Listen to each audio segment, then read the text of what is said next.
Nous sommes en direct. We are live. Okay. On est prêt? Oui. OK. Bon matin à tout le monde. On va aller à l'ouverture de la réunion. Numéro 2, déclaration des intérêts pécuniaires. Vous m'attendez, hein? Oui. Oui.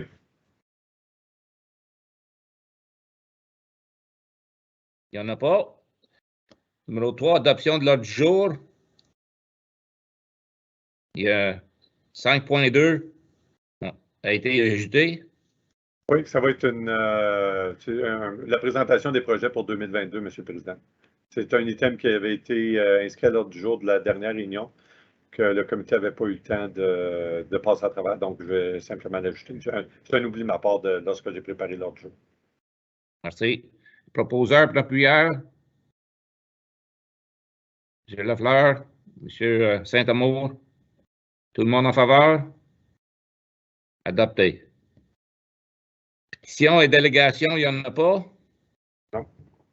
Okay, numéro 5. Ça.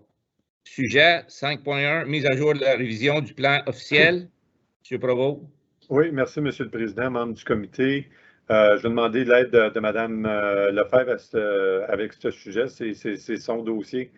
C'est son bébé.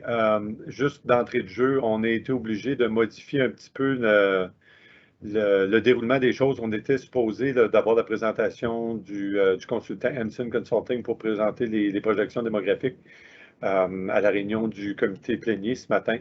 Cependant, on a reçu une copie du document la semaine dernière, puis on a voulu avoir il y avait des choses qui ne faisaient pas notre affaire, donc on a communiqué avec le consultant en début de semaine, puis ils vont faire des modifications appropriées pour être en mesure de présenter ça au conseil à la prochaine réunion, soit le 23. On a déjà des données préliminaires. Là. Il y a des corrections qui doivent être faites. Là. Donc, on s'enligne vers une présentation du comité au conseil. On a déjà commencé à rencontrer certaines municipalités locales. Hier, qu'on a commencé, on a rencontré le canton d'Hawkesbury-Est, puis également la ville d'Hawkesbury. Aujourd'hui, on rencontre représentants du village de Casselman.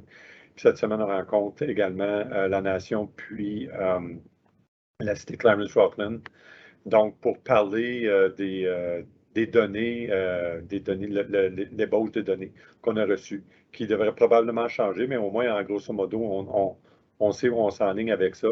Donc, on veut préparer les municipalités s'ils ont des changements qui sont proposés dans leur municipalité, notamment les aires urbaines puis le déplacement de certaines zones, qu'on puisse savoir exactement où ils s'en vont avec ça, puis comment ils vont le présenter également à leur municipalité. Je sais que pour M. Saint-Amour, M. Laflèche va présenter un rapport très prochainement là, des changements là, qui est proposé. Donc, on anticipe que ça va être la même chose dans les autres municipalités également. Puis, on s'enligne toujours également pour une réunion publique à la fin juin pour une adoption au Conseil au mois d'août, en revenant des vacances de l'été au mois d'août, pour ensuite, avant les élections, comme on vous avait promis. Madame Lefebvre, est-ce que vous avez des choses à ajouter? Est-ce que j'ai bien... Oui, merci, M. Prévost. Ça fait le tour de... J'aimerais peut-être juste ajouter un petit point, c'est qu'à la fin mars, donc pour le conseil du 23 mars, on anticipe toujours apporter l'ébauche du plan officiel. Donc, suite à toutes les rencontres avec les municipalités qui pourront apporter différents dossiers devant leur conseil, on prévoit à ce moment-là avoir l'ébauche de présenter au conseil afin d'être disponible au public et circuler aux agences pour commentaires, surtout au ministère des Affaires municipales, afin qu'ils puissent offrir des commentaires avant l'adoption finale du document, comme M. Prévost a mentionné, le plus tard en août. Oui, vas-y, M.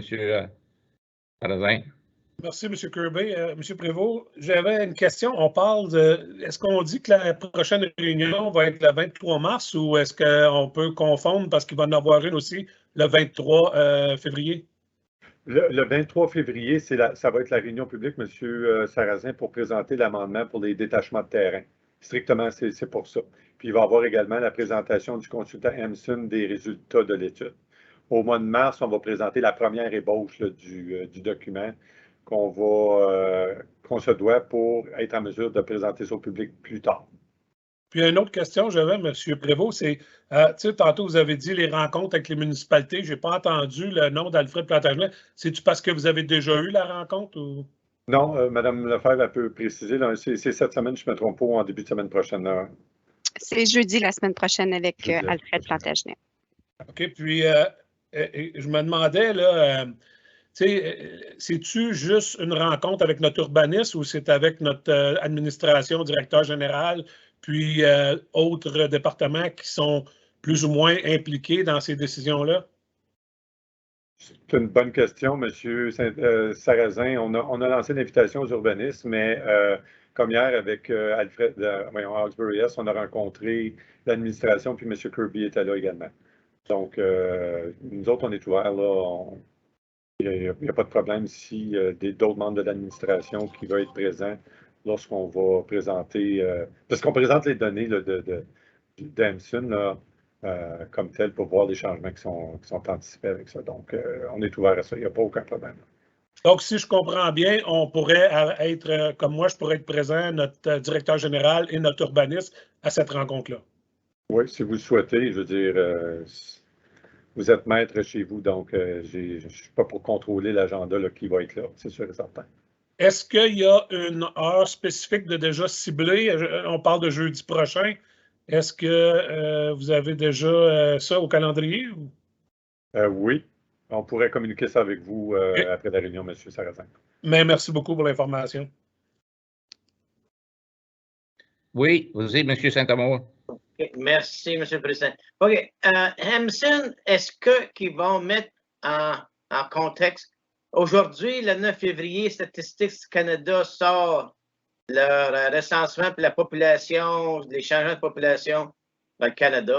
Je crois que, j'espère que ça va être disponible.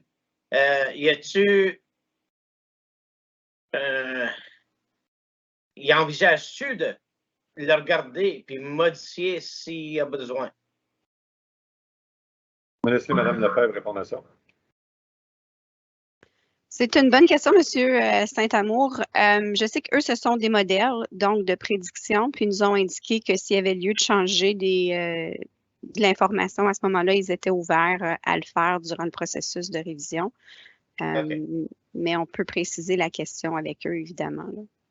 C'est bon. Merci beaucoup. Juste pour enchérir là-dessus, je sais que comme c'est des projections démographiques, donc c'est justement ça, des projections. C'est pas une science pure, là. Ils n'arrivent pas au nombre exact de population, mais je sais qu'ils ont fait une évaluation des projections démographiques qui ont été faites dans le passé, puis ils sont pas mal sur la coche, là. C'est comme il y a un écart, un petit écart, on parle de pourcentage, mais grosso modo, ils sont pas mal de sur les projections. Puis justement, comme Mme Lefebvre a mentionné, c'est des modèles, donc ils font des ajustements, puis sont également ouverts s'il y a eu un gros changement avec StatScan, des données qui vont sortir, bien, ils vont faire des ajustements. C'est tout pour moi. OK. Pas d'autres questions d'abord? OK, Merci. on va continuer à 5.2, M. Provost. Oui, je vais partager mon écran si je suis capable. 2 secondes. Il ne devrait avoir aucun problème, M. Prévost. Oui, je vois ça. Qu'est-ce que vous voyez à l'écran présentement? OK. C'est parfait. OK. Projet 2022. OK, donc, j'ai préparé ça le mois dernier, puis comme je l'indiquais tantôt, je voulais présenter ça. Habituellement, on fait ça au mois de janvier. Là. On présente les projets du département pour l'année en cours. Il y a 2 volets, bien évidemment, à notre département. Il y a le volet urbanisme et également le volet foresterie, désolé. On a pu voir la semaine dernière lors de la tournée. Là. Donc, je vais commencer avec l'urbanisme. Le gros projet cette année qui occupe beaucoup de notre temps, c'est bien évidemment la révision du plan officiel qui bat son train, qui va bien. Donc, au mois d'août, on devrait en principe avoir terminé avec l'adoption au conseil, puis que ça va être envoyé au ministère pour approbation finale. L'autre dossier important, c'est la mise en place de Laserfish. C'est un programme qui va nous permettre de gérer toutes les applications en matière d'aménagement du territoire qu'on gère au niveau du département. Donc, c'est un peu comme une révolution. de la façon qu'on va faire les choses. On automatise beaucoup de nos processus. Donc, on anticipe pas d'importants changements, mais ça de façon très positive pour la suite des choses à long terme dans le futur pour comment gérer toutes nos applications. L'autre aspect important également, qui est un peu dans l'ombre, c'est l'étude sur la plaine inondable de la rivière des Outaouais qui a été entreprise l'année dernière par la Sound Nation. Donc, on anticipe que ça va se terminer au mois de mars-avril avec la cartographie. Oui, allez-y, M. Kirby. Oui, OK. Des questions. Moi, j'aurais une question. Oui. Sur l'étude de la rivière, est-ce qu'il va y avoir des any public meetings? Oui. Il va y en avoir? Dans chaque région ou comment ça va marcher, sais-tu encore? Je sais, Monsieur Kirby, que c'est un petit peu compliqué parce qu'il y a une partie de la rivière des Outaouais qui va être réglementée à travers la Sound Nation sur leur réglementation. Clarence-Swanton fait maintenant partie, peut-être que je ne suis pas certain à 100%, mais je crois que tout le territoire de Clarence-Swanton maintenant est à l'intérieur de la Sound Nation. Également, Alfred Plantagenet également. Donc, ils vont probablement vouloir rentrer ça à l'intérieur de leur réglementation. Donc, il va y avoir des réunions publiques qui vont être obligatoires pour être en mesure de réglementer ça.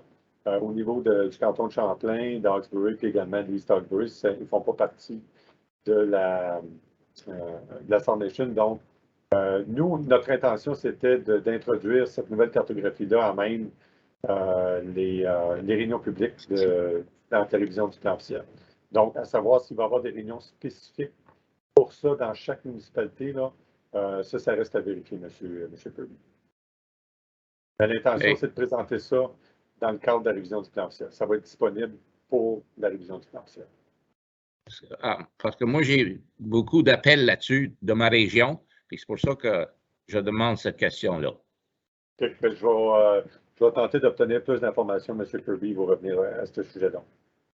Merci beaucoup. D'autres questions là-dessus? Fait que là, on continue au micro. Non, je vais passer à travers la foresterie, M. Kirby, si vous le voulez bien. Oh, OK. Donc, au niveau de la foresterie, vous avez vu la semaine dernière qu'il y a des coupes de bois qui ont lieu à tous les hivers. On a 4 sites de coupe présentement qui sont actifs dans la forêt, un petit peu éparpillés un peu partout. On en a dans le Plantagenet, dans la Nation, dans Clarence-Swanton également. Donc, on continue également à construire de nouveaux sentiers pour continuer le réseau de sentiers de single track, des vélos de montagne. On a des difficultés depuis 2 ans à trouver un entrepreneur qui fait la construction de ça, qui est quand même à bon marché. Celui qu'on avait au début de ce projet-là n'est plus disponible à 100% parce qu'il venait de l'extérieur, puis il avait construit ça de façon à un prix très, très raisonnable. On est allé à soumission la dernière année, puis ça s'avérait trop dispendieux, la construction des sentiers. C'était pas justifiable de dépenser le montant d'argent qu'ils nous proposaient pour continuer les sentiers. Donc, on va essayer de trouver une combinaison des employés qui construisent ça, puis possiblement avoir l'ancien contracteur là, qui faisait de la construction. Pour continuer ça, parce que comme vous le savez, c'est extrêmement populaire. Il y a de plus en plus de gens qui utilisent les sentiers, tant en été qu'en hiver. J'avais les chiffres l'année dernière. Les 2 dernières années, on a attiré juste à un endroit au-dessus de 40 000 personnes chaque année pour une section de la forêt. Donc, on estime qu'il y en a probablement le double qui l'utilisent aux autres endroits qui ne sont pas comptabilisés vraiment. On veut également débuter la construction de projets de la gestion des eaux pluviales, ce qu'on appelle le LID, c'est Low Impact Development. Au lieu de construire des bassins de rétention comme on voit le traditionnel avec les projets de lotissement, c'est un gros trou où l'eau s'accumule. Là, on a fait faire des plans l'année dernière. C'est un aménagement de plantes et d'arbustes pour justement gérer cette construction-là pour que lorsqu'elle s'en va dans les cours d'eau, la qualité et la quantité d'eau est contrôlée. Puis c'est un projet plus environnemental qui cadre super bien avec l'environnement de la forêt. Donc, ça va devenir comme un genre de site démonstrateur également, parce qu'il n'y en a pas beaucoup de ces sites-là dans la région. Donc, on tente d'obtenir également des subventions pour construire ça. Puis l'autre projet qui vient de se mettre en branle, c'est un plan stratégique. On a obtenu une subvention de Tourisme Ottawa pour développer un plan stratégique des infrastructures qu'on a présentement. Quand je parle d'infrastructures, je parle des deux pôles, à Limoges et à Bourget. On accueille beaucoup de gens. Je viens de vous donner des chiffres de 40 000 personnes. On veut s'assurer que qu'est-ce qu'on a là est approprié, qu'est-ce qui serait bien amélioré également pour augmenter l'attraction de la forêt, puis également favoriser un cadre là, qui va être sécuritaire pour les utilisateurs. On ne prévoit pas faire de développer d'autres pôles dans la forêt pour l'instant. On a plein nos bras avec ce qu'on a, mais on veut s'assurer que qu'est-ce qu'on a en place, c'est approprié, puis ça rencontre les objectifs des utilisateurs également. Est-ce qu'il y a des questions? J'aurais une question. Est-ce qu'avec le prix du bois, ça a changé pour nous autres dans le forêt ou pas beaucoup?